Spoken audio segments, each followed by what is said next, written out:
Hello everyone, स्वागत है आप सभी का सृजन क्लासेस के ऑनलाइन प्लेटफॉर्म पर। मेरा नाम है डॉक्टर दिलीप सिंह शेखावत और आज के इस वीडियो में हम डिस्कस करने वाले हैं बीमारियों के प्रकार के बारे में कि बीमारियां किस हद तक फैल सकती हैं। ठीक है, आपने नाम सुना होगा, एपिडेमिक है, पेनेडेमिक है। क्लियर है? तो ये किस बेसिस पर हम किसी बीमारी को पेनेडेमिक बताते हैं, किस बेसिस पर एपिडेमिक बताते हैं और ये आखिर पेनेडेमिक एपिडेमिक वगैरह होता क्या है। क्लियर है? होलो एंडेमिक होती है डिजीज। जैसे अभी मान लीजिए कि डेंगू फैल रहा था, तो डेंगू को आप क्या कहेंगे? किसी टाइम पर एक स्वाइन फ्लू नाम की बीमारी फैली थी, आपने नाम सुना हो स्वाइन फ्लू का, जो सुअर से फैलती है। तो वो बीमारी अपने आप में क्या थी? अभी कोरोना फैल रही है, तो कोरोना को पेंडेमिक में रखेंगे, एपिडेमिक में रखेंगे, होलोडेमिक में रखेंगे, किधर रखेंगे? तो ना, ये जो कैटेगरी है बीमारियों के फैलने की जो दर है, ठीक है, स्प्रेडिंग की जो रेट है, उस आधार पर बीमारियों के अलग अलग प्रकार हो सकते हैं। ठीक है, तो उनमें सब में सबसे पहले हम पढ़ने वाले हैं एंडेमिक डिजीज, जिसको आप स्थानिक बीमारी कहते हैं, एंडेमिक। ठीक है, जैसे मैं कहूं कि एंडेमिक स्पीसीज, जैसे आप कभी आपने नाम सुना हो एंडेमिक स्पीसीज या एंडेमिक स्पीसीज का मतलब होता है स्थानिक जीव या स्थानिक जातियां। स्थानिक जातियां का मतलब यह है कि ऐसी प्रॉपर कोई भी जाति या स्पीसीज जो पर्टिकुलर एक स्थान पर ही मिले, एक पर्टिकुलर एक स्पेस पे, एक जगह पर, एक प्लेस पे ही आपको मिलती है, वो आपको एंडेमिक स्पीसीज कहलाती है। जैसे एंडेमिक स्पीसीज का मतलब है, जैसे मान लीजिए ऊंट है, तो ऊंट हर जगह नहीं मिल सकता। जैसे मैं कहूं कि साउथ के अंदर ऊंट नहीं मिलेगा आपको, ठीक है, या फिर मैं कहूं कि टुंड्रा प्रदेश में कहीं चले जाओ, टुंड्रा के अंदर चले जाओ, बहुत ज्यादा हाई एल्टी की तरफ चले जाओ, तो वहां पर क्या आपको देखने को मिल जाएगा? मैं कहूं पेंगुइन, पेंगुइन हर जगह नहीं मिलेगी, राजस्थान में नहीं मिलेगी। ठीक है, आपको कहीं आप साउथ इंडिया में आप जाएं जहां ह्यूमिडिटी बहुत ज्यादा है, वहां पर नहीं मिलेगी। मैं कहूं पॉलर बियर, पॉलर बियर भी हर जगह आपको देखने को नहीं मिलता। पर्टिकुलर एक प्लेस के ऊपर ही मिलने वाला, पर्टिकुलर एक स्थान के ऊपर ही मिलने वाला जीव जो है, तो एंडेमिक। ठीक है, तो एंडेमिक शब्द अपने आप में एक पर्टिकुलर आप प्लेस के लिए यूज किया गया है। तो देखो यहां पर हमने कहा endemic, endemic disease. Endemic disease का मतलब होती है, एंडेमिक में किसमें रखेंगे? तो इसको हिंदी में भी आप बता सकते हैं कि सर स्थानिक है। स्थानिक का मतलब एक पर्टिकुलर एक जगह पर, बहुत बड़े एरिया में नहीं, पर्टिकुलर एक जगह पर आपको एक कोई बीमारी अगर देखने को मिल रही है, तो वो एंडेमिक जो डिजीज कहलाती है। जैसे मैंने कहा, एक disease that exist permanently in a particular region of population. एक पर्टिकुलर कोई जगह है और पर्टिकुलर जगह, जैसे एक बीमारी तो आती है और चली जाती है, लेकिन एक कुछ बीमारियां ऐसी होती हैं जो रेगुलर बेसिस पर एक पर्टिकुलर रीजन के अंदर आपको देखने को मिले, पर्टिकुलर पॉपुलेशन में देखने को मिले।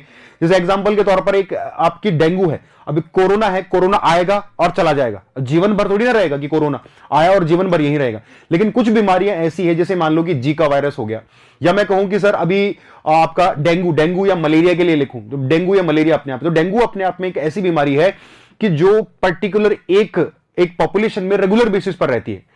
ठीक है, रेगुलर बेसिस पर मलेरिया जो है, जैसे मैं साउथ अफ्रीका की कुछ कंट्रीज में, सूडान, इथोपिया, उस तरफ चला जाऊं, तो वहां पर जो मलेरिया है, वो मलेरिया पर्टिकुलर एक प्लेस पर मुझे रेगुलर बेसिस पर मलेरिया देखने को मिलेगा, क्योंकि वहां का एनवायरमेंट ऐसा है कि वहां पर जो मच्छर है बहुत ज्यादा पनप सकते हैं और रेगुलर बेसिस पर वहां पर रहेंगे। हमारे यहां पर क्या चारों टाइप के मौसम मिलते हैं, बहुत ज्यादा सर्दी मिलेगी, बहुत ज्यादा गर्मी मिलेगी, ठीक है, नॉर्मल बरसात भी मिलेगी। तो बहुत ज्यादा सर्दी में मच्छर चले जाते हैं, बहुत ज्यादा गर्मी में मच्छर चले जाते हैं। एक बीच का जो टेम्परेचर है, वहां पर मच्छर बहुत ज्यादा पनप सकते हैं, लेकिन वहां पर हमेशा गर्मी रहती है, और हमेशा गर्मी रहती है तो तीन या चार टाइप के जो मौसम है वो नहीं मिलेंगे, और मौसम नहीं मिलेंगे तो रेगुलर बेसिस पर वहां पर मच्छर पनप सकते हैं, और मच्छर पनप सकते हैं तो वहां पर मलेरिया हमेशा रहेगा। तो पर्टिकुलर ऐसी कोई भी बीमारी जो एक पर्टिकुलर एक स्थान या प्लेस पर आपको देखने को मिले और वो रेगुलर वहां पर रहे, ऐसा नहीं कि कभी है कभी नहीं है, रेगुलर मिले, तो ऐसी बीमारी को आप क्या नाम दे देते हैं बेटा? एंडेमिक डिजीज या स्थानिक बीमारियां कह सकते हैं। क्लियर है बेटा? तो malaria is a constant worry in the part of Africa.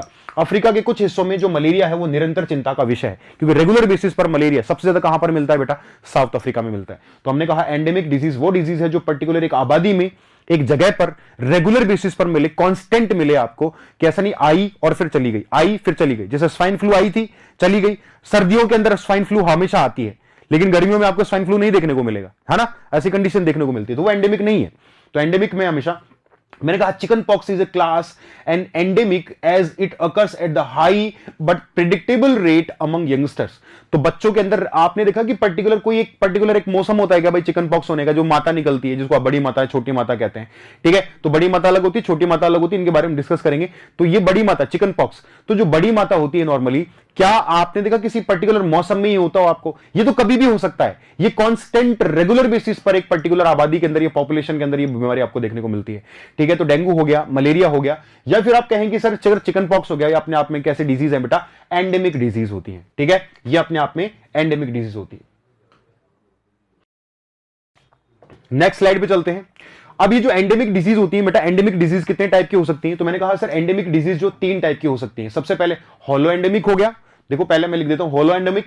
दूसरा हो गया बेटा हाइपर एंडेमिक, और एक हाइपो एंडेमिक। तो मैंने 3 टाइप की बीमारी बताई आपको। एंडेमिक डिजीज हो कितने टाइप की हो सकती है? 3 टाइप की हो सकती है। होलो एंडेमिक हो गई, हाइपो एंडेमिक हो गई और हाइपर एंडेमिक। ठीक है, तो मैं अगर आपके सामने ये बताना चाहूं कि सर होलो क्या है, हाइपो क्या है और हाइपर क्या है, तो सबसे पहले होलो एंडेमिक क्या है? This kind of endemic disease affects mostly children.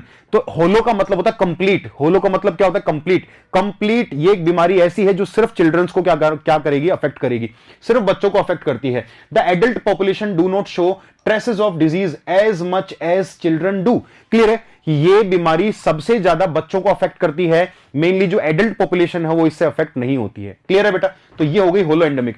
तो होलो एंडेमिक डिजीज वो है जो कि जिसके अंदर सिर्फ और सिर्फ कौन ज्यादा अफेक्टेड रहते हैं बेटा? जो चाइल्ड जो है सबसे ज्यादा अफेक्टेड रहेंगे, बच्चे सबसे ज्यादा क्या रहेंगे? प्रभावित रहेंगे। ठीक है, तो malaria is a type of holoendemic disease. तो मलेरिया अपने आप में कौन से बीमारी का उदाहरण है अगर माने हम, तो वो होलो एंडेमिक डिजीज है। तो मलेरिया में आपने देखा होगा बच्चे थोड़े लापरवाह होते हैं, और मलेरिया मेनली बच्चों में आपको देखने को मिलता है, या फिर हम कहें चिकन पॉक्स भी मेनली बच्चों में ही देखने को मिलता है। चिकन ऐसा तो नहीं है बहुत ज्यादा उम्र होने के बाद आपको किसी में होते हुए देखा है आपने? क्लियर है? तो आप कहेंगे सर नहीं, चिकन पॉक्स मेनली अपन 10-12 साल तक के थे, उस टाइम पे अपन को चिकन पॉक्स एक बार होकर फिर खत्म हो जाता है। क्लियर है? तो ऐसी कंडीशन आपको देखने को मिलती है, जो ये अपने आप में ऐसी बीमारियां जो कि सिर्फ बच्चों में देखने को मिल रही है, ऐसी एंडेमिक डिजीज जो कि सिर्फ बच्चों में देखने को मिल रही है, वो अपने आप में होलो एंडेमिक डिजीज कहलाता है। उसके बाद हम नेक्स्ट स्लाइड पे चलते हैं, हाइपर एंडेमिक डिजीज की बात कर ले। तो हाइपर एंडेमिक डिजीज का मतलब क्या होता है कि ऐसी बीमारी जो पर्टिकुलर एक स्थान पे मिले, वो एंडेमिक तो है ही, लेकिन होलो एंडेमिक में बता दिया सिर्फ बच्चों में मिलेगा। और हाइपर एंडेमिक का मतलब, हाइपो का मतलब है कम, ऐसी बीमारी जो कि बहुत कम आपको देखने को मिलती है।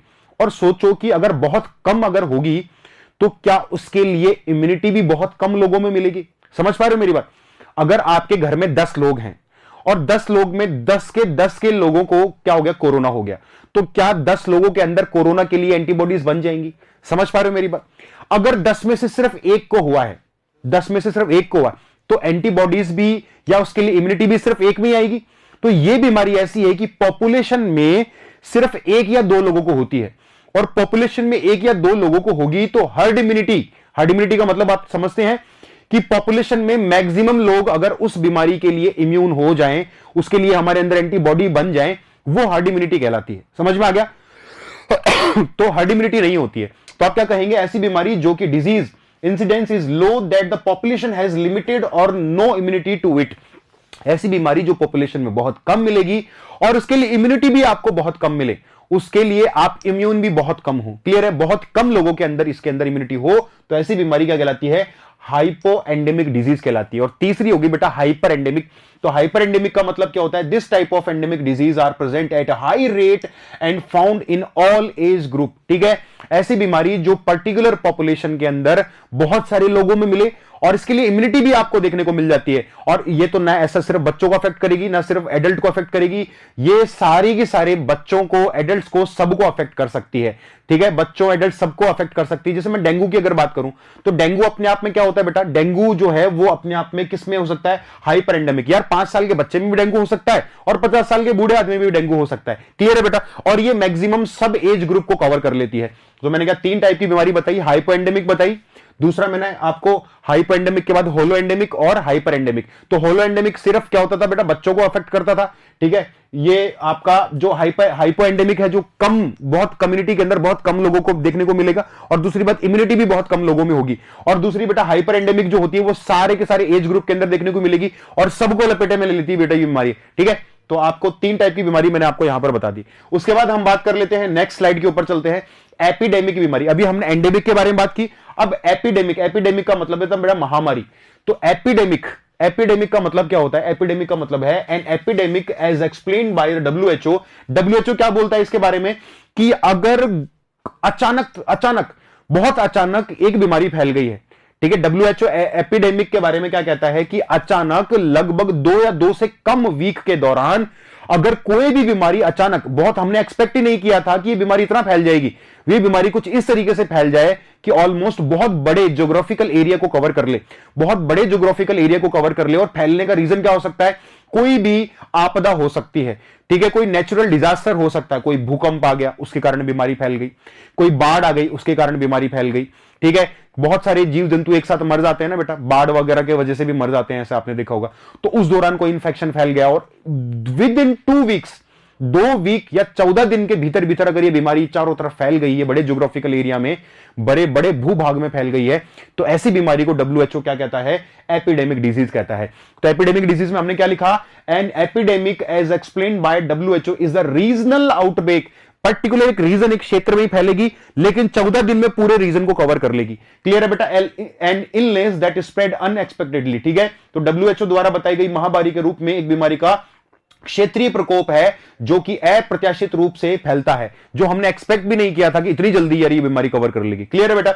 दूसरा, it refers to an increase often sudden in the number of cases of disease beyond what is normally expected in the population of an area। ठीक है बेटा, हमने जितना अनुमान लगाया था उससे कहीं ज्यादा ये बीमारी फैलती है। क्लियर है बेटा? जितना अनुमान आप लगा रहे थे किसी भी कम्युनिटी या किसी पॉपुलेशन के अंदर, उससे कहीं ज्यादा ये बीमारी जो है फैल जाती है। और फैलने का जो टाइम है, अगर फैलने का टाइम 2 वीक से, ठीक है, एक महामारी के दौरान रोग सामान्य रूप से 2 सप्ताह या इससे भी कम में फैल जाएगा। क्लियर है बेटा? तो आप कह सकते हैं कि sir during an epidemic the disease will normally spread in 2 weeks और लेस। 2 मतलब 14 दिन से कम के अंदर ये पूरी कम्युनिटी के अंदर फैल जाती है। तो डब्ल्यूएचओ इसे क्या कहता है? एपिडेमिक के रूप में इसको घोषित कर देते हैं, अनाउंस कर देते हैं कि दिस डिजीज इज एपिडेमिक। ठीक है, ये एपिडेमिक की श्रेणी के अंदर ये बीमारी आती है। क्लियर है बेटा? जैसे एग्जांपल के तौर पर हमने कहा कि sir example of epidemic in India pass include the outbreak of Zika virus, chikungunya और डेंगू। तो चिकनगुनिया, डेंगू वगैरह, अभी रिसेंटली डेंगू आपने देखा होगा, कोरोना वायरस की तरफ से ध्यान हटके में एकदम से हमारा किस पर आ गया था? डेंगू के ऊपर आ गया था। तो जो डेंगू है बेटा 2 कैटेगरी के अंदर रखी जा सकती है। एंडेमिक डिजीज के अंदर, एंडेमिक डिजीज में आपको हाइपरडेमिक जो हाइपर एंडेमिक डिजीज थी उसमें भी आएगी। और दूसरा, अगर ये लार्ज स्केल के ऊपर फैल रही है नॉर्मली, जैसे पूरा राजस्थान अगर इसने कवर कर लिया है, तो फिर इसको डब्ल्यूएचओ किसके रूप में परिभाषित कर देता है? तो एक बीमारी अलग अलग श्रेणियों के अंदर, अलग अलग सीरीज के अंदर रख सकते हो। एक बीमारी आप होलो एंडेमिक भी हो सकता है, हाइपर एंडेमिक भी हो सकता है, एपिडेमिक भी हो सकती है, पेंडेमिक भी हो सकती है। सबसे पहले कोरोना को हमने पेंडेमिक घोषित नहीं किया था, सबसे पहले क्या दिया था? एपिडेमिक बोला था। फिर एपिडेमिक के बाद में, फिर जब ये लार्ज स्केल कर पूरी दुनिया को कवर कर लिया था, उसके बाद हमने इसको एपिडेमिक के बाद में पेंडेमिक नाम दिया था। क्लियर है? तो एपिडेमिक में क्या है? जीका वायरस हो गया, चिकनगुनिया हो गया या डेंगू फीवर हो गया। तो रिसेंटली अभी पूरे राजस्थान को नहीं, पूरे इंडिया को ऑलमोस्ट जो है डेंगू ने कवर कर लिया था। ठीक है, तो ये अपने आप में, और 14 दिन से कम के अंदर ये रेगुलर बेसिस पर अपने आसपास में क्या है? फैले जा रही थी। इसलिए हमने इसको क्या कह दिया था बेटा? एपिडेमिक भी नाम इसको दे सकते हैं। ठीक है बेटा? तो ये कुछ एग्जांपल यहां पर हो गए। नेक्स्ट हम बात कर लेते हैं पैंडेमिक डिजीज की। पैंडेमिक डिजीज क्या कहती है? पैंडेमिक डिजीज डब्ल्यूएचओ कहता है कि देखो, पैंडेमिक डिजीज हम उसको मानेंगे जो पहली बात तो बीमारी नहीं है, कोई नया इंफेक्शन, और वो इंफेक्शन इतना, उसके फैलने की दर, जो आप कहें कि जो रिप्रोडक्टिव रेट है उसकी, ठीक है, जो स्प्रेडिंग रेट है अपने आप में, वो बहुत ज्यादा तेज है, बहुत ज्यादा तेज है। और वो पूरी दुनिया में जो ज्योग्राफिकल एरिया है, उस पूरी दुनिया को वर्ल्ड वाइड वो क्या कर ले? वो इन्फेक्ट कर दे। ठीक है, वो दुनिया के हर शहर में, हर सिटी के अंदर अगर वो बीमारी देखने को मिल रही है, ठीक है, तो वो अपने आप में पेंडेमिक कहलाएगी। हर कंट्री के अंदर आपको देखने को मिल रही है, वो पेंडेमिक कहलाएगी। तो पेंडेमिक का एक जो सिनेरियो स्टैंडर्ड, जो किस बेसिस पर हम कहेंगे ये पेंडेमिक है, तो पहली बात तो वो नया इन्फेक्शन होना चाहिए, पहले कभी नहीं आया। ठीक है, वो नया इन्फेक्शन होना चाहिए, और दूसरी उसकी स्प्रेडिंग रेट बहुत ज्यादा होनी चाहिए। हर कंट्री में ऑलमोस्ट अगर वो बीमारी है तो पेंडेमिक घोषित कर दी जाएगी। क्लियर है? तो देख लेते हैं एक बार क्या लिखा है हमने लिखा है कि pandemic is the world wide, मैंने कहा पूरे विश्व में फैली हुई है, spread of a new infectious disease. Clear है? Infects more people and cause more death than an epidemic. जो एपिडेमिक हमने बताया था उससे ज्यादा डेथ होनी चाहिए, उससे ज्यादा स्प्रेडिंग रेट होनी चाहिए, और पूरी दुनिया कंट्रोल, पूरी दुनिया के जो है हर हिस्से के अंदर आपको देखने को मिल जाए, और इसकी स्प्रेडिंग रेट जो है बहुत ज्यादा होनी चाहिए। तो एक महामारी, एक नई संक्रामक बीमारी का विश्वव्यापी प्रसार है, जो कि अधिक लोगों को संक्रमित करता है और महामारी की तुलना में अधिक मृत्यु का कारण बनता है। ठीक है बेटा, इसको आप कह सकते हैं पैंडेमिक डिजीज। तो WHO define a pandemic as an outbreak of new pathogen that is spread easily from person to person across the globe। तो WHO एक महामारी के रूप में किसको परिभाषित करता है बेटा? कि एक नया रोगजनक, मैंने कहा ना वो बीमारी नहीं होनी चाहिए, वो बीमारी न्यू है, नया इंफेक्शन है, और वो पूरी दुनिया को क्या कर रहा है बेटा? इन्फेक्ट कर रहा है, और उसकी स्प्रेडिंग रेट जो है, उसका जो संक्रमण है, स्प्रेड इजीली, बहुत आसानी से फैल रहा है। तो उसको हम क्या कहते हैं बेटा? पेनेडेमिक डिजीज कहते हैं। तो हमने क्या क्या यहां पर कौन कौन सी जो है वो श्रेणियां या जो कैटेगरी हमने पढ़ी, सबसे पहले हमने एंडेमिक पढ़ा, फिर उसके बाद हमने दूसरा एपिडेमिक पढ़ा और तीसरा पेंडेमिक पढ़ा। जो एंडेमिक था वो 3 टाइप का था बेटा, हाइपो एंडेमिक, हाइपर एंडेमिक और होलो एंडेमिक, ठीक है बेटा। और उसके बाद फिर हमने एपिडेमिक पढ़ा, एपिडेमिक बाद हमने पेंडेमिक पढ़ा। क्लियर है। अब रिसेंटली एक ऐसी बीमारी जिसका पूरी दुनिया में मुश्किल ही शायद ऐसा कोई इंसान होगा जिसके बारे में नहीं जानता होगा, जिसका नाम है कोविड-19, या हम कह सकते हैं कि सर कोरोना वायरस, ठीक है, जो कि पूरी दुनिया में फैल चुका है ऑलमोस्ट, लगभग तीसरा लॉकडाउन लगने को तैयार है राजस्थान में भी। तो हम बात कर रहे हैं कोविड-19 के बारे में। कोविड-19 जिसको आप क्या कहते हैं, कोरोना कहते हैं। क्लियर है। तो कोरोना को WHO ऑलमोस्ट पहले ही 2019 के अंदर ही, 2019-20 के अंदर ही एपिडेमिक के बाद में पैंडेमिक घोषित कर चुका है। तो हम पैंडेमिक की एक बीमारी कोविड-19, क्योंकि अभी हम वायरल डिजीज की हम बात कर रहे थे, हम HIV एड्स के बारे में हम पहले पढ़ चुके हैं। HIV एड्स के बाद हम किसके बारे में बात करें, कोविड, ठीक है। ये दूसरी वायरल डिजीज है आपकी, वायरस से होने वाली बीमारी है, तो और करंट अफेयर से रिलेटेड भी है, इसीलिए करंट से रिलेटेड है, तो इसके बारे में भी मैं आपको बताने वाला हूं। तो इसमें देखो, ये हालांकि ये जो पीपीटीज मैंने बनाई है, जो मैटर बनाया है, ये बहुत ज्यादा डेप्थ में है। जो चीज आपके काम की है ना, वही काम की चीजें मैं आपको बताता जाऊंगा, और जो स्लाइड आपके काम की नहीं है उस पर मैं क्या कर दूंगा, उस पर मार्क कर दूंगा कि ये भी काम का आपके नहीं है। क्लियर है। तो बेसिक सारी चीजें मैं आपको यहां पर कवर करा देता हूं कि किस किस तरीके से फैलती है। अब देखो, इसमें तो मैंने बहुत सारी चीजें लिख रखी है, R नोट की वैल्यू, केस फर्टिलिटी रेट वगैरह सब कुछ। तो जितना जितना आपके काम का है उतना उतना बताया जाएगा। जो स्लाइड आपके काम की नहीं है उस पर मैं क्या कर दूंगा, क्रॉस कर दूंगा। तो वो आपको लिखने या समझने या पढ़ने की रिक्वायरमेंट नहीं है। क्लियर है। तो स्टार्ट करते हैं। चलिए, कोविड-19 अपने आप में क्या है। कोविड-19, तो सबसे पहले कोविड-19, इसका नाम कोविड-19 ही क्यों रखा गया। क्लियर है बेटा। कोविड-19, तो यहां पर मैं आपको बता देता हूं, देखो ये जो बीमारी है, ये बीमारी हमारे इंसानों की नहीं, इंसान तो बेवजह बीच में फंस गया है। क्लियर है। बेवजह बीच में फंस गया है। क्यों फंस गया है मैं बता दूंगा इसके बारे में भी, ये सारी चीजें। तो जो कोविड-19 है, कोरोना वायरस इन 2019, ठीक है, तो हम कह सकते हैं 2019 में मिला था, इसीलिए तो हमने क्या कर दिया था बेटा, 19 ले लिया। और कोविड, ठीक है, कोरोना वायरस है, कोविड जो लिया हमने, कोरोना वायरस, तो कोरोना वायरस है पूरा नाम इसका, इसीलिए, और 2019 में मिला, इसीलिए हमने इसका नाम कोविड-19 रख दिया है। ठीक है। बात है 2002 से 2004 के अपने चाइना और तिब्बत के अंदर एक वायरस देखने को मिला था। उस वायरस का नाम था बेटा सार्स। और ये बैट जैसे कि अपनी जो चमगादड़ है, चमगादड़ से ही देखने को मिला। चमगादड़ से सबसे पहले ट्रांसमिट हुआ ये कहां पर, एक बेटा एक जानवर होता है जिसका नाम है पेंगोलिन, ठीक है, जिसका नाम क्या होता है, पेंगोलिन। तो पहले बैट से कहां पर गया, पेंगोलिन में गया, और पेंगोलिन के बाद में ये कहां किस जगह ट्रांसफर हो गया, ह्यूमन में ट्रांसफर हो गया।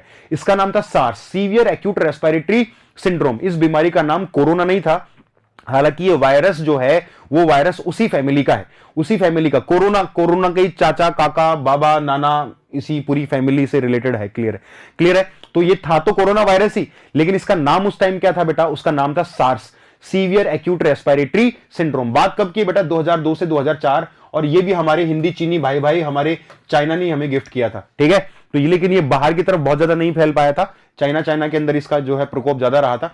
अब यहां पर इसकी जो केस फर्टिलिटी रेट है बेटा, वो कितनी थी, 10% थी। केस फर्टिलिटी रेट का मतलब समझते हैं आप, केस फर्टिलिटी, इसको शॉर्ट में आप लिखते हैं CFR। क्या लिखते हैं बेटा, CFR के बारे में मैं आपको बता देता हूं कि CFR अपने आप होता क्या है। तो CFR का मतलब यहां पर किससे है, CFR एग्जैक्ट होता क्या है कि टोटल डेथ और टोटल केस गुणा 100।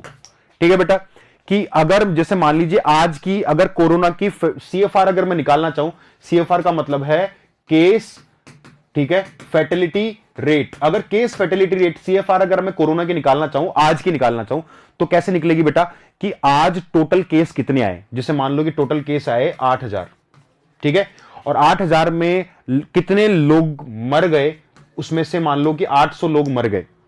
तो अगर मैं आपसे कहूंगी कि यहां पर CFR या केस फैटिलिटी रेट अगर मुझे निकालनी है, तो मुझे कितनी निकालनी होगी, डेथ कितनी है बेटा 800, और टोटल केस कितने आए 8000, और गुणा 100। तो बेटा 20 से 20, 10 से 10, यहां पर कितना आ गया 8 से ये 10। तो केस फैटिलिटी रेट कितनी हो गई, 10% हो गई। कितनी हो गई, 10% हो गई। तो यहां पर मैंने आपसे डिस्कस कर लिया केस फर्टिलिटी रेट क्या होती है। तो देखिए यहां पे केस फर्टिलिटी रेट इसकी कितनी थी, 10। मतलब अगर 8000 पेशेंट आए थे तो उसमें से कितने लोग मर गए थे, 800 लोग मर गए थे। तो केस फर्टिलिटी रेट कितनी हो गई, 10% हो गई। बोलो यहां तक कंडीशन समझ में आई आपको। नेक्स्ट, जब ये बीमारी आगे किसके अंदर बदल गई बेटा, ये बार बार में जैसे नए नए वेरिएंट आ रहे हैं ना बेटा, ये नया, ये पहला वेरिएंट था जिसको हमने क्या कह दिया था, सार्स कह दिया था। सार्स के बाद ये जैसे जैसे बदलने के बाद ये 2012 में बदलकर क्या बन गया बेटा, मर्स बन गया। क्लियर है, मर्स, MERS, वो क्या था, SARS, SARS, severe acute respiratory syndrome. ये किसमें बदल गया बेटा, MERS, मर्स में बदल गया। मर्स का फुल फॉर्म क्या था बेटा, मिडिल ईस्टर्न रेस्पिरेटरी सिंड्रोम। मर्स का मतलब क्या था, मिडिल ईस्टर्न रेस्पिरेटरी सिंड्रोम। और ये सऊदी अरेबिया के अंदर, तो चाइना से कहां पर पहुंच गया बेटा, सऊदी अरेबिया में। पहले बैट में मिला, बैट से फिर कहां पर पहुंचा बेटा, ऊंट में, और ऊंट से फिर कहां पर पहुंचा, ह्यूमन के अंदर मिला। समझ में आ गया। तो ये मर्स बन गया, सार्स से क्या बन गया, मर्स बन गया। इसकी जो केस फर्टिलिटी रेट थी वो बहुत ज्यादा थी। कितना, 250 लोग अगर इन्फेक्ट हुए थे, उनमें से कितने लोग मारे गए, 850 लोग मारे गए। तो लगभग 34% इसकी फर्टिलिटी रेट थी। ठीक है, केस फर्टिलिटी रेट का मतलब है जो टोटल मृत्यु दर जो है हमने निकाली वो कितनी है बेटा, 34% है। उसके बाद में ये बीमारी 2019 में इसमें फिर से म्यूटेशन हुआ, म्यूटेशन मतलब उत्परिवर्तन हुआ, और उत्परिवर्तन होने के बाद फिर से बैट से ये पहुंचता हुआ कहां पर पहुंच गया, इंसान में पहुंच गया। और 2019 के अंदर ये कहां से निकला था बेटा, चाइना के वुहान से निकला था। चाइना के वुहान से निकला, और यहां पर इसकी जो केस फर्टिलिटी रेट थी वो थोड़ी कम थी। मतलब अगर हम कहें कि केस फर्टिलिटी रेट इसकी कितनी थी, 3.7 के आसपास थी। ठीक है, और कैसे केस जो फर्टिलिटी रेट है इसकी अभी रेगुलर बेसिस पर हम क्या कर रहे हैं बेटा, अभी और स्टडी कर रहे हैं धीमे धीमे। तो हम कंटिन्यू इसकी और कैसे केस जो CFR जो है वो निकाले जा रहे हैं, लेकिन हर वेरिएंट की अलग अलग हो सकती है। अभी पता देखो आपको अल्फा वेरिएंट आ गया, बीटा वेरिएंट आ गया, डेल्टा वेरिएंट आ गया, डेल्टा प्लस वेरिएंट आ गया, ओमिक्रॉन आ गया, ऐसे बहुत सारे, ऐसा गामा, लैम्डा, ऐसे बहुत सारे वेरिएंट आ चुके हैं। तो हर वेरिएंट की जो है वो अलग अलग होती है, लेकिन एवरेज अगर हम निकाले तो 3.7, जो कि बाकी के जो 3 वेरिएंट थे सार्स और मर्स के कंपैरिजन में इसकी जो फर्टिलिटी रेट है CFR जो है वो काफी कम है। क्लियर है बेटा। तो 2019 में इसको पेंडेमिक इन्फेक्शन घोषित कर दिया गया था। मैंने कहा ना, पेंडेमिक एक नया इन्फेक्शन आया और पूरे वर्ल्ड वाइड फैल गया, और इसकी स्प्रेडिंग रेट भी बहुत ज्यादा थी।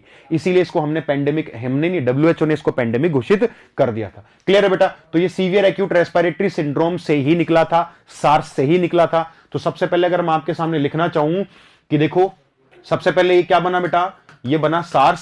सार्स के बाद ये क्या बना बेटा, ये बना मर्स, और मर्स के बाद ये क्या बना बेटा, कोविड-19 बना। क्या बना, कोविड-19 बना। तो ये कंडीशन आपको यहां पर पता होनी चाहिए। तो देखो, सार्स, सार्स से मर्स, मर्स से कोविड-19। सार्स कब था बेटा, 2002 के आसपास, ये 2012 के आसपास, और फिर ये 2019। ठीक है, ये 2019, और 19 से अभी 2021-22 तक आ चुका है। 22 में ओमिक्रॉन आ चुका है। इस तरीके से इसमें जो है म्यूटेशन होते जा रहे हैं। अब हम बात करते हैं कि कोविड-19 आखिर आपको इन्फेक्ट कैसे करता है, क्या आपकी बॉडी में से कुछ परिवर्तन आते हैं। आपने नाम सुना होगा, फेफड़े खराब कर देता है, सांस लेने में प्रॉब्लम, हाइपोक्सिया हो जाता है, सांस लेने में आपके SpO2 जो है वो बहुत नीचे चली जाती है। ऑक्सीमीटर से नापते होंगे ना आप, अंगुली में लगाकर ऑक्सीमीटर नापते हैं कि कितना ऑक्सीजन लेवल आ रहा है, कितना नहीं आ रहा है। तो वो ऑक्सीजन लेवल आखिर नीचे क्यों जा रहा है, इन सब के बारे में हम यहां पर चर्चा करेंगे। तो चलो अपनी स्लाइड पर वापस चलते हैं। चलिए, तो सबसे पहली चीज कि यार ये जो कोरोना वायरस है, इस कोरोना वायरस को कोरोना वायरस नाम क्यों दिया गया। ठीक है, इस कोरोना वायरस को कोरोना वायरस क्यों नाम दिया गया। तो कोरोना वायरस की स्ट्रक्चर देख देख के आप परेशान हो गए होंगे ना। हर रोड, गली कूचा, हर जगह कोरोना वायरस का जो है डायग्राम आपको देखने को मिल जाएगा। ठीक है, मास्क के ऊपर से लेकर सैनिटाइजर के ऊपर तक हमने हर जगह कोरोना वायरस का जो डायग्राम चिपका दिया था। तो एक डायग्राम आपको वापस से मैं दिखा रहा हूं, ये डायग्राम एक बार देख लीजिए कोरोना वायरस का। कोरोना वायरस जो है अपने आप में, क्या इसके ऊपर आपको कुछ स्पाइक प्रोटीन्स देखने को मिल रही है। स्पाइक प्रोटीन्स का मतलब है, ये देखो इस पे कुछ ताज जैसी स्ट्रक्चर देखने को मिल रही है, क्राउन लाइक स्ट्रक्चर। तो ये जो देखो बहुत सारे ताज या बहुत सारे क्राउन जैसी स्ट्रक्चर आपको यहां पर देखने को मिलती है। तो इसके सर के ऊपर कुछ क्या होते हैं बेटा, क्राउन होते हैं। तो क्राउन होने के कारण लैटिन वर्ड में जो क्राउन है, क्राउन को क्या कहा जाता है बेटा, कोरोना कहा जाता है। कोरोना का मतलब क्या होता है, क्राउन। क्राउन का मतलब होता है ताज।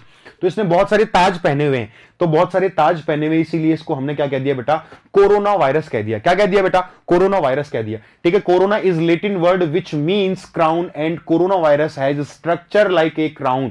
ठीक है, तो एक क्राउन जैसे स्ट्रक्चर अपने आप के ऊपर रखता है। ये जो प्रोटीन है, रेड कलर की जो स्पाइक्स दिख रही है आपको, ये स्पाइक प्रोटीन्स होती हैं, और ये कोरोना मतलब क्राउन जैसी लगती है, तो क्राउन को लैटिन लैंग्वेज में क्या कहा जाता है बेटा? कोरोना कहा जाता है। क्लियर है? इसीलिए इसका नाम हमने क्या रख दिया बेटा? कोरोना वायरस रख दिया। क्लियर है? और ये 2019 के अंदर इसका इन्फेक्शन देखा गया सबसे पहले, इसीलिए इसको कोविड 19 कह दिया गया। कोविड, को का मतलब है कोरोना, वी का मतलब है वायरस और 19 का मतलब है 2019। ठीक है, तो कोरोना वायरस इसीलिए इसको। दूसरी बात, इसको सार्स कोव 2 भी नाम दिया गया था बेटा, और 2019 एनकोवी के ये भी नाम दिया गया था। 2019 का मतलब है वायरस कब मिला? एन और कोवी, corona virus, corona virus. Clear है बेटा? यहां सार्स, सार्स क्योंकि सबसे पहले सार्स मिला था, फिर मर्स बना और मर्स के बाद कोरोना वायरस बना, तो इसीलिए इसने हम सबसे पहला वेरिएंट था सार्स का, सार्स कोव 2। ठीक है, SARS coronavirus second, SARS coronavirus second इसको कहा गया। ऐसे बहुत सारे इसके जो नाम है वो हमने यहां पर देख लिए। सबसे पहले मिला कहां? तो हमने कहा corona virus is originated from Wuhan, China. China के वुहान से सबसे पहले आपको ये देखा गया। ठीक है, अब दूसरी बात, एक कंडीशन मैं आपको बता देता हूं बेटा।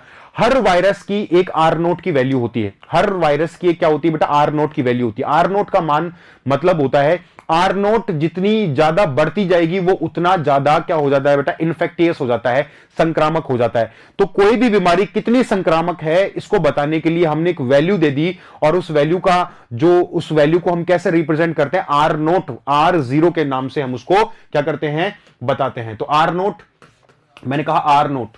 ठीक है, आर नोट का मतलब क्या है? ये मैंने लिखा आर नोट। आर नोट का मतलब होता है रिप्रोडक्टिव रेशियो। रिप्रोडक्टिव रेशियो का मतलब होता है डिग्री ऑफ स्प्रेडिंग एबिलिटी। कोई बीमारी किस तरीके से फैल रही है, किस तरीके से स्प्रेड हो रही है। अगर मैं कहूं कि मैं एक कोरोना का पेशेंट हूं या मैं किसी भी बीमारी का एक पेशेंट हूं, और मैं एक पर्टिकुलर आदमी कितने आदमियों को इन्फेक्ट कर देता है, यह कहलाती है आर नोट की वैल्यू। समझ में आ गया? अगर मैं कहूं कि एक आदमी सिर्फ एक आदमी को इन्फेक्ट करता है तो आर नोट की वैल्यू 1 है। एक आदमी अगर 4 आदमियों को इन्फेक्ट करता है तो आर नोट की वैल्यू 4 है। तो कोरोना वायरस का एक पेशेंट कितने लोगों को इन्फेक्ट कर देता है एक बार में? तो कोरोना वायरस की जो आर नोट की वैल्यू होती है लगभग 2.5 तक हो सकती है, 2.5 या 3 के आसपास हो सकती है।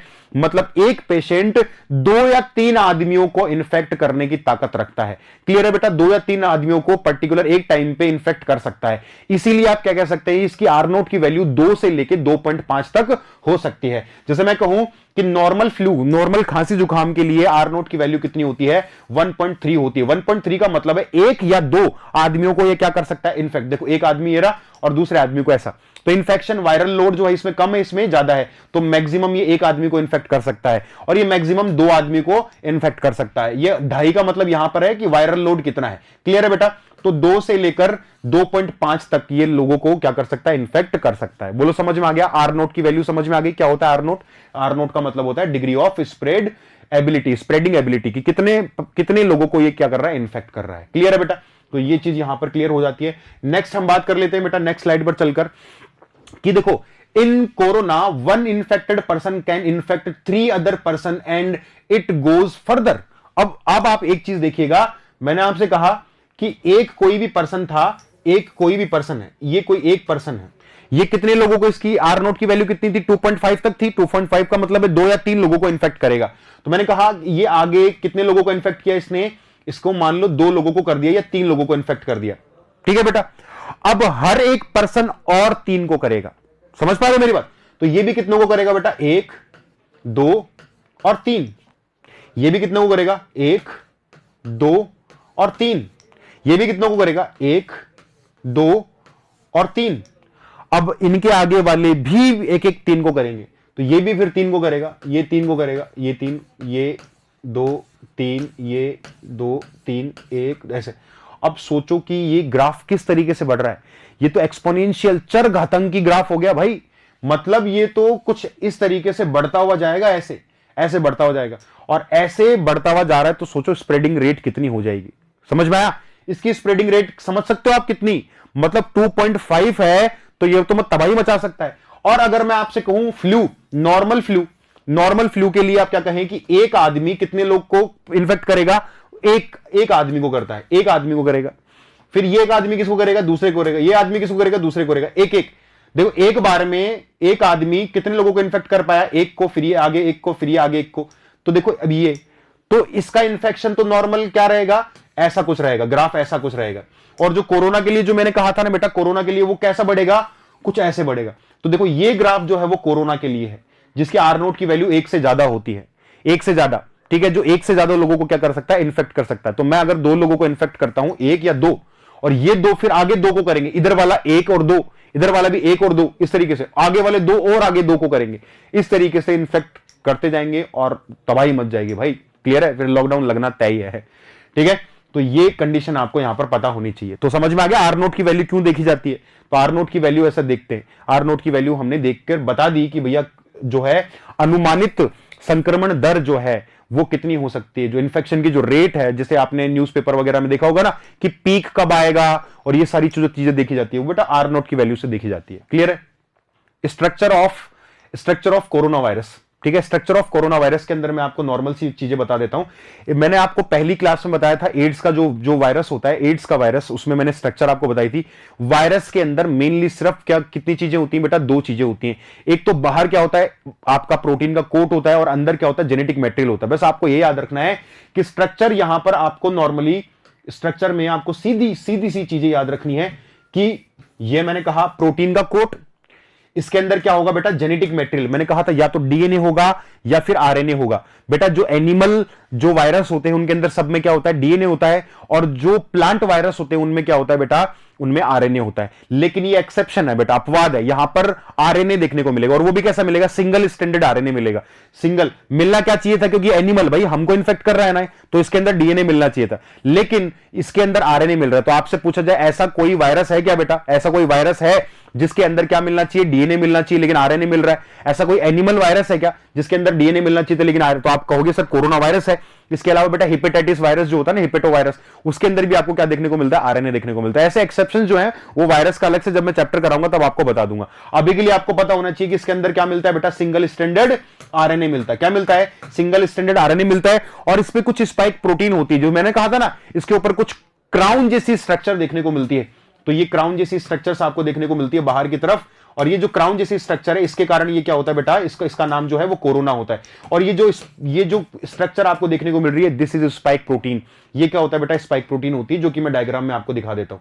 क्लियर है बेटा, इसको डायग्राम के अंदर आपको दिखा दिया जाएगा ताकि आपको क्लियर हो जाए कि आखिर स्पाइक प्रोटीन होती क्या है। तो देखिए बेटा, ये कुछ ऐसी स्ट्रक्चर होती है आपकी कोरोना वायरस की। तो जो कोरोना वायरस में जो काम की चीज होंगी वही हम दिखाएंगे आपको। तो मैंने कहा देखो ये स्पाइक प्रोटीन, इसी के बारे में बात कर रहा था। स्पाइक इसके कारण आपको क्या कह रहे थे, यही इसी प्रोटीन के कारण इसका नाम क्या पैदा हुआ, कोरोना हुआ। ठीक है, अंदर की तरफ जो ये आपको स्प्रिंग जैसी स्ट्रक्चर दिख रही है, this is single standard RNA. ये अपने आप में एक सिंगल स्टैंडर्ड आरएनए है, और आपका पूरा का पूरा इस पूरे कोरोना वायरस में, इसके अलावा मुझे बताओ आपको कोई और चीज दिख रही है क्या। मेन चीज क्या है, ये जो रेड कलर का ऊपर का कवर है, ये प्रोटीन का एनवेलप हो गया, प्रोटीन का कोट हो गया, इसके अंदर ये आपका आरएनए हो गया, और बाहर ये स्पाइक प्रोटीन हो गई। इसके अलावा इसके अंदर कुछ भी नहीं होता। बाहर से देखोगे तो कुछ ऐसा नजर आएगा, और अंदर से ऐसे इसको काट के अंदर से देखोगे तो ऐसा नजर आएगा। बोलो डन, समझ में आया। नेक्स्ट हम बात कर लेते हैं mode of transmission. Mode of transmission, जैसे हमने एड्स के अंदर मोड ऑफ ट्रांसमिशन की बात की थी कि ये बीमारी आखिर किस तरीके से फैलती है। तो बेटा मोड ऑफ ट्रांसमिशन में ड्रॉपलेट्स के through, by sneezing, by coughing, खांसने या छींकने से, जो ड्रॉपलेट्स मार्केट में आई है, एनवायरमेंट में आई है, उसके कांटेक्ट में कोई भी आ गया, क्या हो जाएगा बेटा, इन्फेक्ट हो जाएगा। दूसरा एरोसोल, एरोसोल हो गया, fomite, faecal oral route. Fomite का मतलब होता है, जैसे मान लीजिए कि यहां पर मैं क्लास ले रहा हूं और मैं इन्फेक्टेड हूं, ठीक है, ये जो मार्कर है बेटा, मैंने मार्कर यहां पर यूज करके रख दिया, तो ये मार्कर बेटा इन्फेक्टेड है। अभी कोई दूसरा टीचर आएगा, इस मार्कर को टच करेगा, एंड देन क्या हो जाएगा बेटा, ये अपने आप में इन्फेक्ट हो गया। जैसे गेट है, मैंने गेट को हाथ लगा दिया, क्योंकि किसी और ने गेट को हाथ लगा दिया, ये कौन सी कंडीशन है, फोमाइट है। मैं बैंक गया, मैं इन्फेक्टेड हूं, मैंने बैंक में वो सरकारी पेन देखा ना, महंगा वाला पेन आपने जो बांध के रखते हैं, वो यूज कर रहा, ठीक है, तो मैंने भी वो यूज कर लिया, और मेरे यूज करने के बाद वो पेन इन्फेक्टेड हो गया, कोई और यूज करके आएगा, तो वो मैंने लिफ्ट का बटन दबाया, मैं इन्फेक्टेड हूं, कोई और लिफ्ट का बटन दबाएगा, मैंने फ्लश का बटन दबाया, मैं इन्फेक्टेड हूं, कोई और फ्लश का बटन दबा रहा है, तो वो इन्फेक्टेड हो गया। समझ में आया। मैंने बस का हैंडल पकड़ रखा, किसी और ने बस का हैंडल पकड़ लिया, ऐसा। तो ये सब जो ये तो तरीका जिससे छूने से, ठीक है, या फिर कहीं भी कोई सार्वजनिक स्थल पर कोई चीज में वस्तु कोई छू रहा हूं, उससे अगर इंफेक्शन हो रहा है बेटा, वो तरीका फोमाइट कहलाता है। क्या कहलाता है, फोमाइट। फीकल ओरल रूट का मतलब होता है बेटा, जब मैं कहीं पे भी वॉशरूम वगैरह में जा रहा हूं, ठीक है। या फिर मान लीजिए कि मैं इन्फेक्टेड पर्सन हूं, मैं खेत में कहीं जाकर मल त्याग कर आ जाता हूं, फीकल जो मैटर है पास करके आ गया, वहां पर कोई मच्छर मक्खी वगैरह बैठ गई, एंड देन वो भोजन पर आकर या फूड के ऊपर आकर बैठ जाती है, तो वो जो मैंने फीकल मैटर पास किया है वो इन्फेक्टेड है, और उस इन्फेक्टेड फीकल मैटर पे कोई मच्छर मक्खी या कोई भी ऐसा जानवर आकर बैठ गया और वो आपके खाने के ऊपर आकर बैठ गया, तो फीकल ऑरल के थ्रू चली जाएगी किसी की बॉडी में और वो इन्फेक्टेड हो जाएगा। तो फीकल ऑरल रूट से भी क्या हो सकता है, ये फैल सकता है। अब मैं आपको विद डायग्राम दिखा देता हूं कि फीकल ऑरल रूट का मतलब यहां पर क्या है। देखो ड्रॉपलेट्स, सबसे पहले मैंने कहा था कि ये अगर खांस रहा है छींक रहा है कोई भी, तो एनवायरमेंट में आसपास ये ड्रॉपलेट्स आ जाएंगी, ठीक है। तो इसीलिए तो बोला जाता है ना मास्क लगाइए, मास्क लगाना, इसीलिए तो बोला हमने मास्क लगाना, ठीक है। तो ये मास्क लगाने का रीजन यही होता है बेटा, ताकि ये इसके क्या ना आए, कांटेक्ट में ना आए, कि जब खांसते हैं थूकते हैं तो प्रोजेक्शन, ठीक है, जो छींक रहे हैं आप बहुत तेजी से छींक रहे हो तो बेटा कितने 100 किलोमीटर पर आवर के हिसाब से आपकी क्या होती निकलती है, खांसी के साथ या छींक के साथ में जो है ड्रॉपलेट्स निकलती हैं, और वो ड्रॉपलेट्स जहां जहां तक जाएगी उसको आप इन्फेक्ट कर सकते हैं। तो ये कंडीशन आपको देखने को मिलती है। फोमाइट कंडीशन देखो, ये कहीं टेबल पे छू रहा है बेटा और किसी और ने, ये इन्फेक्टेड पर्सन है, इसने अगर ये टेबल छुई है तो ये फोमाइट कंडीशन हो गई, ठीक है। नेक्स्ट, ये फीकल ऑरल रूट है बेटा, कि ये बच्चा अगर कहीं मल पास कर देता है और ये हाथ नॉर्मली साबुन या उससे नहीं धोता है और ये हाथ कहीं हैंडल पे जाके लगा देगा, ठीक है, गेट खोल रहा है, कोई फुटबॉल खेल रहा है या कुछ बॉल के हाथ लगा दिया, उस बॉल के कांटेक्ट में कोई दूसरा बच्चा आ गया है, क्लियर है, बैट के कांटेक्ट में कोई बच्चा आ गया है, गेट के कांटेक्ट में कोई बच्चा आ गया है, नॉर्मल हाथ वगैरह धोए नहीं है, फ्लश उसने डायरेक्ट ऐसे कर दिया है, तो फ्लश कोई और छुएगा तो बेटा क्या हो सकता है, नॉर्मली कंडीशन है। तो अगर ये खुले में शौच करके आ रहा है, फिकल मैटर पास करके आ रहा है, एंड देन मक्खी मच्छर अगर कहीं बैठ गए और वो किसी खाने के ऊपर आकर बैठ गया, एंड देन खाने का इंटेक किसी ने कर लिया है, तो ये कंडीशन फीकल ऑरल रूट कहलाती है। क्लियर है बेटा, तो ये कंडीशन हो गई। तो हमने कहा कि अब सबसे पहले mechanism of corona virus in human body, किसी भी व्यक्ति के बॉडी के अंदर कोरोना वायरस जब एंटर होता है तो अब आखिर होता क्या है, आखिर होता क्या है, इस कंडीशन को मैं आपको बता देता हूं। When an infected person come close another the person by any mode of transmission corona virus enter in the persons body, अगर किसी भी, जैसे मान लीजिए कि किसी भी इन्फेक्टेड पर्सन के कॉन्टेक्ट में मैं आ गया, अब कांटेक्ट में जब आया तो कोरोना वायरस मेरी बॉडी में एंटर करेगा, और जैसे ही मेरी बॉडी में एंटर करेगा ना बेटा, अब कोरोना वायरस मेरी बॉडी में एंटर करते ही सबसे पहले क्या करेगा, मेरे नेजल एरिया से अंदर एंटर हुआ, मेरे नाकों से अंदर एंटर हुआ, एंड देन मेरे लंग्स में पहुंचेगा। अब मैं लंग्स में आपको एक स्ट्रक्चर आपको बताना चाहता हूं, बहुत इंपॉर्टेंट है, बाकी के आगे काम आएगी, ये स्ट्रक्चर भी आने वाले उसके अंदर काम आने वाली है, तो मैं बता देता हूं कि देखो ये आपकी जो लंग्स की जो स्ट्रक्चर होती है ना, वो लंग्स की स्ट्रक्चर कुछ ऐसी ऐसी होती है, ये आपको निमोनिया में भी काम आएगी और टीबी में भी काम आएगी। ये आपके लंग्स होते हैं, ठीक है बेटा, ये लंग्स होते हैं, और लंग्स के अंदर बताया क्या होता है बेटा, छोटे छोटे गुब्बारे जैसी संरचना होती है, कुछ गुब्बारे जैसी, मतलब आप कह सकते हैं कि कुछ बलून लाइक स्ट्रक्चर्स होती हैं, उन बलून लाइक स्ट्रक्चर्स को मैं यहां पर बना रहा हूं आपके सामने, जैसे ये आगे जाकर खुलता है कुछ ऐसे नलियों के अंदर बेटा, ठीक है, ऐसी कुछ नलियां आपको देखने को मिलती हैं, ऐसे जैसे अंगूर का गुच्छा होता है ना बेटा, ऐसे अंगूर का गुच्छा, इनको कहा जाता है एल्वलाई। इनको क्या कहा जाता है बेटा, इनको कहा जाता है एल्वलाई कहा जाता है, वायु कूपिका इनको आप नाम दे देते हैं, ये हमने नाम दे दिया वायु कूपिका। क्लियर है बेटा, ये वायु कूपिका, बोलो डन है। तो मैंने एल्वलाई इनको नाम दे दिया, वायु कूपिका नाम दे दिया। अब ये जो वायु कूपिकाएं हैं, यहां से वायरस जो है वो अंदर की तरफ पहुंचेगा इन वायु कूपिकाओं में, और ये जो वायु कूपिकाएं हैं, ये वायु कूपिकाएं अपने आप में क्या हो जाती हैं बेटा, ये कॉलेप्स हो जाती हैं। कॉलेप्स होने का मतलब ये पिचक जाती है, पिचकेंगी क्यों, अभी पूरी चीज अब मैं आपको समझाने वाला हूं। तो यहां पर होता है आपका गैसेज एक्सचेंज, जो आप कार्बन डाइऑक्साइड और ऑक्सीजन लेते हो ना बेटा, उसका जो एक्सचेंज है वो यहां पर होता है। अब किस तरीके से होगा वो, ये मेरे को बेसिक आपको बताना था, अब इस बेसिक के आधार पर आप क्या कर सकते हैं, कोरोना वायरस को आगे समझेंगे। क्लियर है बेटा, तो मैं हम स्लाइड पर वापस चलते हैं। देखो, तो मैंने क्या कहा कि firstly it was goes into nasal cavity, nasal cavity पहले नाक की गुहा के अंदर जाएगी, and from which is will reach at the site of gases exchange alveoli, ये एल्वलाई के अंदर पहुंचती है। तो अब आपको समझ में आ गया एल्वलाई, एल्वलाई का मतलब क्या होता है बेटा, वायु कूपिका। ये कहां पर पहुंचता है बेटा, वायु कूपिका में पहुंचता है। वायु कूपिका मतलब एल्वलाई, जो मैंने गुब्बारे जैसे स्ट्रक्चर बताई आपके लंग्स के अंदर, वहां पर ये पहुंच जाता है। At the site if alveoli virus will start to replicate itself, ये जो एल्वलाई जो मैंने गुब्बारे जैसे स्ट्रक्चर, वहां पर आपका कोरोना वायरस पहुंचा और ये रिप्लिकेशन स्टार्ट कर देता है। रिप्लिकेशन का मतलब है एक वायरस से दो वायरस, दो से चार, चार से छह, छह से इस तरीके से अपनी संख्या में वृद्धि करना, अपनी नंबर्स इंक्रीज करना स्टार्ट कर देता है। ठीक है, फेफड़ों के अंदर पूरा हमने कभी आपने सीटी वगैरह करवाई होगी, आरटीपीसीआर वगैरह करवाई होगी, तो उसमें आपने नाम सुना होगा ना, सीटी वैल्यू कितनी है तेरी, ठीक है, तेरा वायरल लोड कितना है, तेरा सीटी स्कैन में नॉर्मल करवाया होगा, तो आपने पूछा होगा, डॉक्टर ने पूछा होगा कितना परसेंट आपका फेफड़ा इन्फेक्टेड हो गया, किसी ने बोला 70% फेफड़ा इन्फेक्टेड हो गया, किसी ने 80%, है ना। तो बेटा वो डिपेंड करता है इसके ऊपर कि देखो यहां पर जो virus will start replicate itself, तो वायरस से अपने आप को रेप्लिकेट कर रहा है, अपनी नंबर्स इंक्रीज कर रहा है, और वो फेफड़ों को लगातार क्या करे जा रहा है, कवर करे जा रहा है। तो कितना परसेंट फेफड़ा इन्फेक्टेड हो चुका है, मतलब फेफड़े के कितने परसेंट पार्ट में कोरोना वायरस आपका पहुंच चुका है। क्लियर है। तो alveoli has two type of cells, type first pneumocyte and type second pneumocytes. बहुत इंपॉर्टेंट है ये चीज, आपको यहां पर पता होनी चाहिए कि एल्वेलाई, ये जो गुब्बारे जैसी स्ट्रक्चर हमने बताई थी, इनमें दो टाइप की कोशिका होती है, एक तो टाइप फर्स्ट न्यूमोसाइट और एक टाइप सेकंड न्यूमोसाइट। आपसे कोई पूछे कि कोरोना वायरस आपके फेफड़ों में कौन सी कोशिकाओं को प्रभावित करता है, कौन सी सेल को अफेक्ट करेगा, तो बेटा दो टाइप की सेल्स होती है आपके एल्वेलाई में, एक होती है टाइप फर्स्ट और एक type second, type first pneumocyte और टाइप सेकंड न्यूमोसाइट। तो आपके सामने लिखा है मैंने, टाइप फर्स्ट न्यूमोसाइट और टाइप सेकंड न्यूमोसाइट, जो आपके एल्वेलाई है, ये दोनों सेल्स सबसे ज्यादा अफेक्टेड रहती हैं। अब ये सेल्स, जैसे मैं आपको पूरा एक बार में पूरी समझा देता हूं कि किस तरीके से, देखो ये यहां पर, तो यहां पर टाइप फर्स्ट और टाइप सेकंड न्यूमोसाइट्स होती हैं। अब मैं इस पूरे के पूरे लंग्स को हटा के एक बारी आपको ये इतना सा जो बेटा एल्वेलाई है ना, एल्वेलाई के बारे में आपको समझा देता हूं, ठीक है। इस एल्वेलाई को थोड़ा सा जूम करके आपके सामने दिखा देता हूं कि किस तरीके से यहां पर एल्वेलाई को इन्फेक्ट किया जाता है। तो मैंने इस एल्वेलाई को थोड़ा सा जूम करके आपके सामने रख दिया, और बेटा ये मैंने एक ब्लड वेसल बना दी है, ये ब्लड वेसल है, जो मैं थोड़ी लाल कलर की बना देता हूं ताकि आपको थोड़ा समझ में आ जाएगा। ये ब्लड वेसल जो इसको क्या करती है बेटा, ब्लड देती है। क्लियर है बेटा। ये मैंने ब्लड, यहां से ये ब्लड आता है बेटा, ये ब्लड है, आरबीसी है ये, ठीक है, यहां से ऑक्सीजन। अब सुनना मेरी बात, जैसे ही आपका जो वायरस है, वायरस अंदर आएगा, ये अंदर आ गया वायरस। अब यहां वायरस अंदर आने के बाद ये रेप्लिकेशन स्टार्ट करता है। रेप्लिकेशन का मतलब है आपका जो कोरोना वायरस है वो क्या करने लगता है, बढ़ने लगता है, ठीक है। और जैसे ही कोरोना वायरस बढ़ेगा, अब होता क्या है यहां पे, अंदर की तरफ यहां पर कौन सी सेल्स होती है बेटा, अंदर ये टाइप फर्स्ट और टाइप सेकंड, जो मैंने कहा ना न्यूमोसाइट्स टाइप फर्स्ट, इनको क्या कर देता है, डैमेज कर देता है। अब डैमेज करने की वजह से क्या होता है बेटा, यहां की जो दीवारें हैं, अंदर की जो दीवारें हैं, वो दीवारें क्या हो जाती है, डाइल्यूट हो जाती हैं।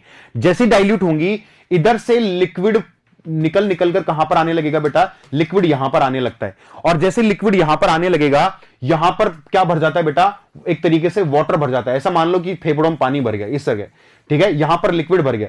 जैसे मैंने क्या कहा, टाइप फर्स्ट और टाइप सेकंड जो आपकी जो सेल्स है वो डैमेज हो गई, और सेल्स के डैमेज होते ही यहां पर क्या होने लगेगा बेटा, इस जगह पर लिक्विड फ्लूइड भर जाता है। मैं शॉर्ट में समझा रहा हूं आपको, जैसे लिक्विड भरने लगेगा। अब मुझे एक बात बताओ, ये गुब्बारे जैसी स्ट्रक्चर है, क्या इस लिक्विड का दबाव यहां पर लगेगा क्या, समझ पा रहे हो मेरी बात, इस लिक्विड का दबाव। अब जैसे एक गुब्बारा, उस गुब्बारे को हमने बाहर से दबा रखा है और फिर फूंक मार रहे हैं, तो क्या वो गुब्बारा फूल पाएगा क्या, हवा इधर से आ रही है, सांस से आप जो सांस है वो ले रहे हैं हवा। अब मुझे बताओ, बाहर से जब ये लिक्विड इसको ऐसा दबा रहा, प्रेशर डाल रहा है, तो क्या ये फूल पाएगा क्या, ये नहीं फूल पाएगा। तो जितना ऑक्सीजन यहां पर नॉर्मली भरनी चाहिए थी, क्या उतनी ऑक्सीजन भर सकती है क्या फेफड़ों में, नहीं भर पाएगी सर। और एक ऐसा टाइम आएगा कि ये लिक्विड क्या कर देगा, इस पूरे के पूरे गुब्बारे को, एक औकात होगी ना यार गुब्बारे की सहने की, आप ज्यादा दबाओगे फट जाएगा, चिपक जाएगा, तो ये गुब्बारा क्या हो जाएगा, चिपक जाएगा। एल्वेलाई, जिसको क्या कहते हैं, लंग्स का कोलैप्स होना। क्या कहते हैं बेटा, लंग्स का कोलैप्स होना। तो लंग्स अब कंप्लीटली डैमेज हो चुके हैं, 100% लंग्स डैमेज हो चुका है। अब ये सांस नहीं ले पाएगा, अब ये वेंटिलेटर पे जिंदा है, अभी वेंटिलेटर से फूंक के इसमें हवा देनी पड़ेगी, तब जाकर ये जिंदा रहेगा, वरना इसकी डेथ श्योर है। क्लियर है बेटा। तो ये कंडीशन आपको देखने को मिलती है, ठीक है। ये कंडीशन आप, तो आपसे पूछे कोरोना वायरस के अंदर कौन सी सेल्स अफेक्टेड रहती है बेटा, तो आपको हो गया एल्वेलाई के अंदर, एल्वेलाई मतलब वायु कूपिका में न्यूमोसाइट टाइप फर्स्ट और न्यूमोसाइट टाइप सेकंड, बस इतना सा आपको यहां पर याद रखना है। क्लियर है। और बाकी देखो बहुत सारी चीजें इसमें लिखी हुई है, वो आपके वो काम की नहीं है, ठीक है, इसीलिए मैं आपको कह रहा हूं। तो आपको यहां पर ये चीज आपको पता होनी चाहिए, ठीक है। अब नेक्स्ट हम बात कर लेते हैं बेटा। हाँ, अब देखो ऐसी होती है आपकी न्यूमोसाइट्स, ठीक है। तो यहां पर देखो, ये हो गई आपकी एपिथेलियल सेल्स, ये आपके अंदर जैसे वायरस अंदर की तरफ आएगा, और यहां से ये जो सेल्स है ना बेटा, ये जो आपके आर्टरी दिख रही है आपको, यहां पर होता है बेटा ब्लड। तो ब्लड से यहां पर ऑक्सीजन इधर चली जाती है, सॉरी कार्बन डाइऑक्साइड तो इधर चली जाती है, और आपकी ऑक्सीजन अंदर की तरफ, इधर से ये लंग्स में से आता है सारा मामला। तो नॉर्मल स्टेट में जब आप सांस लेते हो ना, तो यहां पर ऑक्सीजन भर जाती है, ये ऑक्सीजन है यहां पर, और ये ऑक्सीजन कहां पर चली जाती है बेटा, अंदर चली जाती है, इधर से कार्बन डाइऑक्साइड यहां, और यहां से कार्बन डाइऑक्साइड को कहां पर ले दिया जाता है, शरीर से बाहर ले गए, ये एक्सचेंज होता है। तो यहां पर ऑक्सीजन भरी हुई रहती है मेनली। अब यहां पर भर जाता है बेटा फ्लूइड, इस जगह पर फ्लूइड भर जाता है, और जैसे फ्लूइड भर गया तो क्या फ्लूइड के कारण ये चिपक जाएगा ना बेटा, और चिपक जाएगा तो यहां पर ऑक्सीजन भर पाएगी क्या, और ऑक्सीजन नहीं भर पाती है तो क्या कंडीशन होती है बेटा, ये कोलैप्स हो जाता है, पिचक जाता है, जिसके कारण आप प्रॉपर हाइपोक्सिया की कंडीशन में चले जाते हैं, आपकी बॉडी में ऑक्सीजन की कमी। तो एसपीओ2 या जो O2 की जो सैचुरेशन है वो कहां पर आ जाती है, 60-70 से नीचे चली जाती है। क्लियर है, ये कंडीशन आपको यहां पर देखने को मिल जाती है। क्लियर, तो ये डायग्राम मैंने आपको इसीलिए यहां पर लगाया था। सिम्टम्स क्या होते हैं बेटा, सिम्टम्स होंगे नॉर्मली बेटा, अभी कोरोना के सिम्टम्स तो पूरी दुनिया को पता है वैसे, ठीक है, पूरे भारत देश को पता है। हाई ग्रेड फीवर, सबसे पहले फीवर आता है, उसके बाद रेगुलर बेसिस पर इसकी तो खांसी अलग होती है, ठीक है, कफिंग रहेगी, क्योंकि आपके अंदर जो फ्लूइड भरा हुआ है उस फ्लूइड को निकालने के लिए रेगुलर बेसिस पर क्या आती है बेटा, खांसी आती है। इंक्रीज हार्ट रेट बढ़ जाएगी बेटा, ब्रेडिकार्डिया हो जाएगा उस कंडीशन में। शॉर्टनेस ऑफ ब्रीथ, क्योंकि लिक्विड यहां पर पूरे फेफड़ों के ऊपर जोर डाल रहा है, और पूरे फेफड़ों पे जोर डाल रहा है, तो शैलो ब्रीदिंग होने लगती है। शैलो ब्रीदिंग का मतलब है आप सांस प्रॉपर नहीं ले पाते हैं, और सांस प्रॉपर नहीं तो शॉर्ट, लंबी सांसें नहीं, गहरी सांसें नहीं ले पाएंगे, छोटी सांसें जो है शैलो ब्रीदिंग आपको होने लगती है। जो लो ब्लड प्रेशर है, आपका बीपी जो है वो थोड़ा सा लो हो जाता है, ये कंडीशन आपको देखने को मिलती है। नेक्स्ट आती है बेटा डायग्नोसिस। डायग्नोसिस का मतलब है कैसे पता लगाएं कि हमको कोरोना वायरस हुआ है, कोरोना वायरस हमारी बॉडी में है या नहीं है। डायग्नोसिस का मतलब होता है निदान। बेटा सीबीसी की जाती है, सीबीसी के अंदर सबसे पहले आप क्या देखते हैं, सीबीसी के अंदर कि भाई इन्फेक्शन है कि नहीं है, इन्फेक्शन है कि नहीं, तो इन्फेक्शन है कि नहीं है उसके लिए आप क्या करते हैं, लिम्फोसाइट्स हैं, न्यूट्रोफिल्स हैं, मोनोसाइट्स, इनके नंबर्स देखते हैं, और नंबर्स देखने के लिए सबसे पहले बेटा total blood count, complete blood count किया जाता है। क्लियर है, इसके अंदर आप जो है नॉर्मली आप देख लेंगे कि लिम्फोसाइट्स की संख्या कम है या ज्यादा है, तो लिम्फोपीनिया अगर है, लिम्फोसाइट्स अगर कम हो गई है, इसका मतलब आपके अंदर क्या है, कोरोना वायरस है। दूसरा बेटा एलएफटी भी कर लेते हैं, कभी कभी एलएफटी भी कर लेते हैं। नेक्स्ट जो सबसे बेस्ट है वो चेस्ट का सीटी स्कैन करवा दिया जाता है। यूएसजी करवा लेते हैं कि बेटा फ्लूइड कितना है फेफड़ों के अंदर, जो मैंने बताया फ्लूइड भर गया है, वो फ्लूइड यूएसजी के थ्रू पता चल जाता है। अल्ट्रासोनोग्राफी, सोनोग्राफी जिसको आप कहते हैं, उसके थ्रू भी पता लग जाता है। चेस्ट एक्सरे भी आप करवा देते हैं। और जो सबसे बेस्ट जो आपका जो इसका टेस्ट है वो कौन सा होता है बेटा, जिसको आप कहते हैं, आपने नेजल फेरेंजियल स्वैब दिया होगा, एक डंडी जो है नाक में डाली होगी या फिर गले में डाली होगी, और उसके बाद में एक टेस्ट किया होगा जिसको कहते हैं आप RTPCR, real time polymerase chain reaction, जो कि मैंने आपको किस में बताया था बेटा, एड्स के अंदर भी बताया था कि जितनी भी वायरल डिजीज होती है सबके अंदर आरटीपीसीआर किया जाता है। क्लियर है बेटा, तो इसके अगर नॉर्मली अगर हम करवाना चाहें टेस्ट, तो चेस्ट एक्सरे होता है, यूएसजी से पानी देखते हैं कितना पानी भरा हुआ है, कितना फ्लूइड भरा हुआ है। नेक्स्ट चेस्ट का सीटी स्कैन करवा सकते हैं, सीबीसी करवा सकते हैं, और जो सबसे ऑथेंटिक टेस्ट है जिसका नाम है RTPCR, real time polymerase chain reaction. Clear है, ये चीज आपको यहां पर पता होनी चाहिए। ठीक है, ये हो गया। अब एक टेस्ट जो कि लोगों को, बहुत कम लोगों को पता होता है और जो बहुत ज्यादा इफेक्टिव भी है, बहुत थोड़ा सा महंगा होता है और थोड़ा सा टाइम टेकिंग है, लेकिन उस टेस्ट को कहा जाता है बेटा नाट। क्या कहा जाता है बेटा, नाट कहा जाता है। ये रहा आपका नाट, वेरी एक्सपेंसिव, ये बहुत ज्यादा लेकिन ऑथेंटिक है, बहुत ऑथेंटिक है। तो हमने कहा न्यूक्लिक एसिड एम्प्लीफिकेशन टेस्ट इसको कहा जाता है। ये आप स्टार मार्क कर लेना, ये नोट कर लेना, ये आपको बाकी की किताबों में या आपको बाकी टीचर्स आपको नहीं बताएंगे। ठीक है, मैंने कहा न्यूक्लिक एसिड एम्प्लीफिकेशन टेस्ट, इसको कहा जाता है बेटा नाट, नाट कहते हैं। और ये बहुत एक्सपेंसिव होता है, थोड़ा सा टाइम टेकिंग होता है, लेकिन बहुत ऑथेंटिक होता है। क्लियर है, बहुत ऑथेंटिक है। क्लियर, तो ये कंडीशन आपको यहां पर देखने को मिल जाती है। तो कोरोना वायरस आई थिंक आपको समझ में आ गया होगा कि किस तरीके से कोरोना वायरस को डील करना है, और कोरोना वायरस में जो सारी चीजें हैं, इसके वैक्सीनेशन के बारे में हम आगे बात करेंगे। वैक्सीनेशन जो है, जो वैक्सीन जब मैं आपको बताऊंगा, first generation vaccine, second generation vaccine, conjugation या कॉन्जुगेट वैक्सीन जो है, वो सारी की सारी चीजें उस टाइम पे मैं आपको बता दूंगा कि कोवैक्सीन क्या है, कोरोना वैक्सीन की जितनी मॉडर्ना, फाइजर, ये किस तरीके से बनाई गई, कौन से देश ने बनाई, इंडिया की कौन सी है, कौन सी कंपनी ने बनाई है, ये सारी चीजें हम वहां पर डिस्कस कर लेंगे। ठीक है, तो थैंक यू सो मच।